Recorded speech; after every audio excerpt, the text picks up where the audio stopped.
Good afternoon, good morning. This is John Matthews with Agua.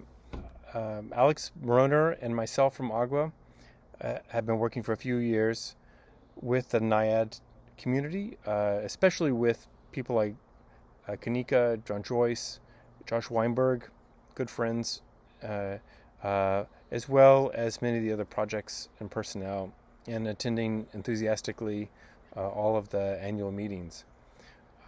I have been kindly asked by Elena and Laura to have some final comments. I apologize for not being present myself, as this is really a reflection of being the westernmost member of NIAD.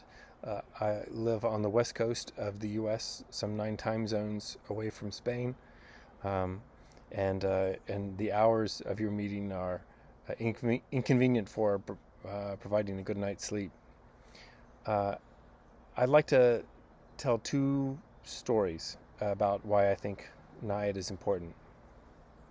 The first is a story from 2018 when I was asked, in partnership with the UNFCCC, to go to West Africa, to Togo, and in partnership with the UN, we were providing a 4-day workshop about climate adaptation to the national adaptation focal points from across Africa.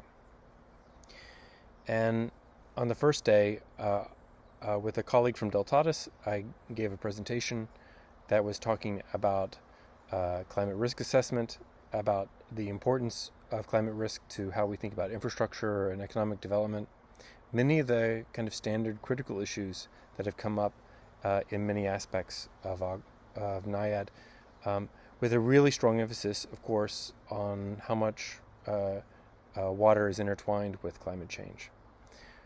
What was interesting to me is that the end, in the question and answer section, a colleague in the audience from East Africa stood up and he said, "You didn't talk about nature-based solutions."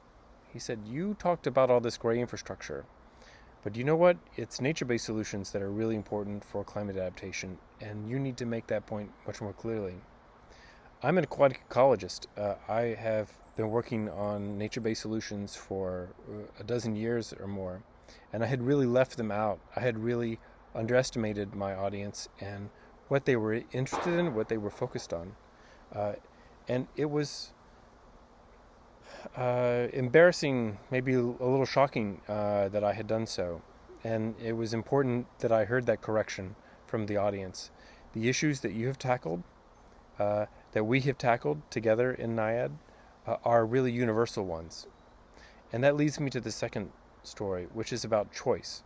And the nature-based solutions are about choosing a different kind of future than we've had, that we've chosen in the past. This is a story that's from a colleague who has been working for some years in Southeast Asia. He's been advising the mayor of the second largest city in Thailand, Udon Thani. It's near the Chinese border. It's right in the Mekong, and like many places around the world, it's experiencing all kinds of strange climate impacts. It's experiencing more floods, more droughts, changes in the timing of their monsoon, and so on. And this mayor did several things that I think were really critical and deeply reflective of the ethos of NIAD. First, he said, these problems are not unrelated. When we talk about floods, we need to talk about droughts at the same time. When we talk about energy, we need to talk about agriculture. When we talk about equity, we need to talk about urban resilience. These are really important issues. They're about drawing problems together into something that's more coherent and larger than itself. It's at the heart of holistic thinking in general. It's a very positive, optimistic approach, I think. The second thing that he did was, we want to make sure that this is a nice place to live. He said, look at Bangkok. Bangkok is a terrible place to live. It's an exciting city, yes, but it's not necessarily a place where people really want to live. They don't necessarily choose to live there because it has a good quality of life. We can grow, and we can grow quickly even, but we need to grow in a way that is also green and that gives our children both a place to play now and a place to live into the future. Those are very powerful messages. And as a result, uh, he ended up choosing a series of large freshwater lakes, new nature that they've created for the city in order to help with both water storage as well as to capture urban stormwater issues, really resolving a whole range of issues. Again, I think this goes straight to the heart of what NIAID means, how NIAID thinks, and how NIAID has been implementing in many countries. And also serves as a reminder that these are not just European issues, but these are global issues, they're global concerns, and that NIAID helps fill the reservoir of really positive examples. I also think that